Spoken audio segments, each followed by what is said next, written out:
부동산 투자에 있어서 주거용이 아니고서는 무조건 법인을 활용한다는 게 정설이죠. 정설인데 문제는 이제 만드는 데 필요한 의사결정들이 계약 당시 준비가 안 되어 있죠. 왜냐면 처음 법인이라는 걸 들어본 분들도 계시고, 그리고 이제 대부분의 중개사님들은 계약을 하시겠다고 했는데 가서 장기적으로는 법인이 좋으니까 법인으로 가자고 하는 중개사는 있을 수가 없어요. 그렇기에 저는 미리부터 세팅을 항상 해놓으라 그래요. 임대차 계약할 때 만약에 법인이 있었어 봐요. 그리고 이미 그게 잘 키워져 있었으면은 되게 유리하게 활용할 수 있는 면도 많은데, 지금 하고 있는 일은 원래는 이제 직장 생활을 계속 좀 오랫동안 하다가 재작년 12월 달에 회사를 나와서 4월 달에 첫 번째 외도민을 오픈을 하고 7월 달에 두 번째 외도민을 구해서 오픈을 해서 현재 그 두 개를 운영을 하고 있습니다.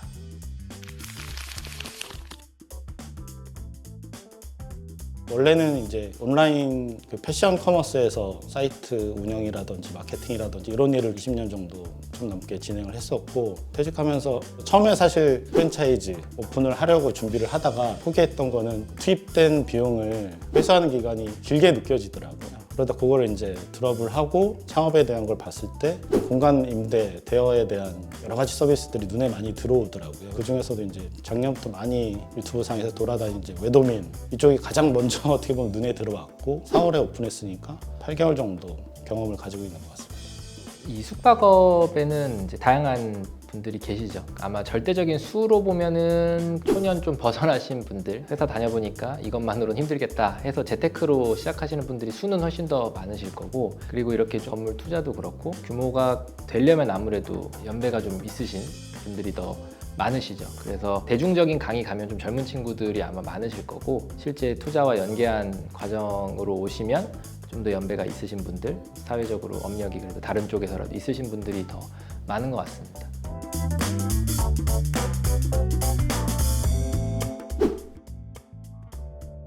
처음에 온라인 강의 혹은 유튜브 영상을 볼 때도 느꼈었고, 이제 실제 오프라인 강의를 할 때도 이제 느낀 점은, 다른 유튜브 상의 어떤 강의를 하신 분들과 차이점은 저는 전문 지식에 대해서 훨씬 더 깊이가 있다고 생각을 했고요. 아마 법을 공부하신 것도 있어서 그런 것도 있는 것 같고, 그래서 그런 부분에서 굉장히 좀 신뢰감이 들었고, 생각했던 어떤 법적인 부분, 이제 호스텔을 하면서 여러 가지 조건들을 맞춰야지만 들어갈 수 있는 부분들이 있어서 혼자 공부도 하고 여러 가지 찾아봤는데, 이런 부분을 되게 좀 일목요연하게 좀 정리를 하시고 자료화해서 수강생들한테도 공유를 주신 사이트 페이지가 있거든요. 그래서 다른 데선 논의하기 좀 꺼렸던 이야기들, 예를 들어 외도민 기준으로 보자면 뭐 임대인의 어떤 그런 이슈들, 그런 것까지도 되게 오픈해서 설명을 주셔서 그런 부분까지 고려하고 어떻게 보면 의사결정할 수 있게끔 해주신 부분들이 많이 도움이 된 것 같습니다. 제가 항상 이제 고객분들이나 수강생분들이랑 소통하는 방식은 스스로 확인하고 의사결정을 해야 되는 부분과 전문가가 해줘야 되는 부분으로 좀 나눠져 있어요. 그리고 거기서 제가 주로 하는 역할은 경계선에 있는 부분을 좀 명확하게 해드리는 거. 법적으로만 너무 들어가면 할 수 있는 매물이 거의 없어집니다. 그리고 그 부분의 안전성을 이제 요청을 많이 하시죠. 건축사님한테 뭐 확실하게 해달라, 혹은 주무관한테 뭐 미리 말해달라, 이런 과정들이 실질적으로 거기에서는 결정되기 어렵거든요. 하지만 결정이 되어야 하는 부분이 있고, 그렇다고 그러면 이거를 막 추측해가지고 창업자분들이 그냥 진행하면 막상 거기서 안 됐을 때 리스크도 워낙 크고, 결국에는 창업자가 스스로 좀 판단되는 영역, 그리고 전문가가 판단되는 영역을 1차적으로 나눠놓고 그 사이에서 협의를 하거나 혹은 조정을 해야 되는 부분들을 제가 경험에 기반해서 좀 어느 정도 경계선을 좀 지어준다거나, 아니면 제가 중간에서 협의를 해드린다거나 하는 역할들을 주로 하고 있고요. 외도민을 하면서 다들 많이 타는 이제 테크트리로 호스텔을 많이들 얘기를 했고, 자금 같은 경우는 조금 유동적인데 저 같은 경우는 맥스 한 3억 정도로 생각을 하고 있었고요. 충무로역하고 이제 동대문 역사공원역 그 중간쯤에 위치를 하고 있고요. 건물이 처음에 현장 임장을 가기 전에 주소가 먼저 나와서 주소로 이제 네이버 지도에서 다 검색을 해봤을 때 제가 좀 잘못 봤다고 생각했거든요. 너무 깨끗한 유리로 된 건물이 딱 들어서 있어서 창 너머로 봤을 때 남산타워가 보이는 부분들이 굉장히 좀 좋아 보였습니다. 숙박을 하는 외국인이든 내국인이든 꽤 메리트 있는 입지나 공간으로 다가올 수 있겠다 싶어서 계약을 했습니다. 바로 계약을 결심했던 이유 중에 큰 이유가 상대적으로 굉장히 적은 비용으로 경험을 시작할 수 있을 것 같아서 진행을 한 거고요. 사실 마음먹기에 따라서는 뭐 돈을 안 들이고 그냥 침대만 갖다 놔도 사실 영업이 가능한 수준의 제 기준으로는 거의 완벽해 보이는 매물이었거든요. 핸드폰에 계좌이체 번호까지 다 계좌번호까지 넣어놓고 샌드만 이렇게 누를 생각하고 가계약금을 놓고 계약을 결심하게 됐었죠. 예.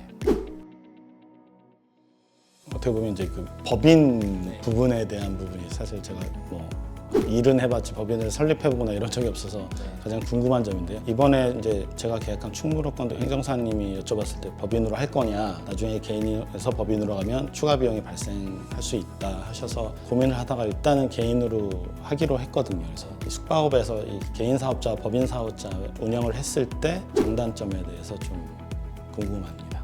되게 거기서부터 많이 시작하세요. 내가 법인을 가는 게 지금 맞나 아니냐? 근데 그거부터 가시지 마시고 가는 게 맞아. 저희가 처음부터 끌고 가는 한 분 말고는 다 법인을 설립하고 이제 결국 나중에 계약 명의도 변경하고 해서 진행을 했습니다. 부동산 투자에 있어서 주거용이 아니고서는 무조건 법인을 활용한다는 게 정설이죠. 정설인데 문제는 이제 만드는데 필요한 의사결정들이 계약 당시 준비가 안 되어 있죠. 왜냐하면 처음 법인이라는 걸 들어본 분들도 계시고 그리고 이제 대부분의 중개사님들은 계약을 하시겠다고 했는데 가서 장기적으로는 법인이 좋으니까 법인으로 가자고 하는 중개사는 있을 수가 없어요. 그렇기에 저는 미리부터 세팅을 항상 해놓으라 그래요. 임대차 계약할 때 만약에 법인이 있었어 봐요. 그리고 이미 그게 잘 키워져 있었으면은 되게 유리하게 활용할 수 있는 면도 많은데 세무적으로 접근하면은 법인을 만들 일이 거의 없어요. 거의 대부분은 소득세의 부분이죠. 내가 소득세나 법인세로 봤을 때 혜택을 보는 구간으로 접근하시면은 그냥 개인으로 하시는 게 맞아요. 이 정도 사업 규모로 봤을 때는. 근데 이제 결국 추가 투자라던가 소득세 구간에서 낮추는 게 아니라 비용으로 처리할 수 있는 걸 늘리는 거에서 되게 많은 이점이 있거든요. 근데 이제 그런 부분에서 다 따지고 보면은 법인이 무조건 좋은데 어떻게 가는 게 좋지? 뭐 예를 들어 자본금은 얼마로 가지? 뭐 주주는 어떻게 가지? 이런 어떤 그 다음에 의사결정을 하기 되게 많은데 이제 할까 말까를 막 비교를 하고 있어요. 근데 이제 그거는 사실 이 부동산 투자에 있어서는 비교보다는 이제 결국 법인을 활용해야 된다. 이번에 계약한 부분들은 이제 제가 아직 경험이 좀 부족하고 자금적인 부분들도 좀 부족해서 소형 매물을 선택하고 계약을 하게 됐는데요. 당연히 이제 제 꿈은 좀 더 이제 사이즈를 당연히 키우는 부분에 있고 가능하다면 이제 임차가 아닌 이제 자가로 좀 매매를 해서 앞으로는 좀 규모를 키워서 자가 건물에서 하는 게 좀 꿈입니다. 예. 고생하셨습니다. 감사합니다. 고맙습니다.